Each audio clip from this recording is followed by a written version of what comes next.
croisée de chemin, il devra choisir entre défendre le drapeau marocain ou celui de l'Espagne. Évidemment, la réflexion devrait être un mélange de choix de la raison et de choix du cœur. Pour Lamine Yamal, le cœur est plutôt marocain.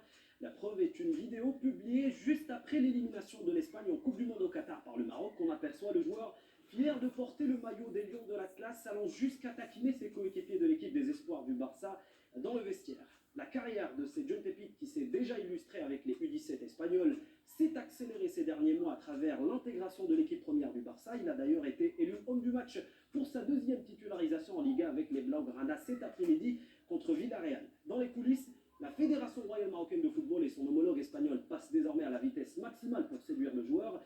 Je l'avais rencontré en septembre en Espagne en marge du match amical de la sélection nationale face au Chili. Cette semaine, le sélectionneur Walid Regragui l'aurait rencontré également dans un restaurant à Barcelone. Tout donc laisse à croire que Lamine Yamal prend le temps d'échanger avec les deux parties avant de trancher officiellement sur son choix de carrière en sélection. Et mais il se pourrait qu'on en sache un peu plus dès le début de semaine et de la bouche même du sélectionneur national. Effectivement, Wadir, le sélectionneur Walid Regragui tiendra la traditionnelle conférence de presse ce mardi pour dévoiler sa liste des convoqués pour le prochain rassemblement. Rendez-vous est pris à partir de 11 h au complexe Mohamed VI de football à Marmora.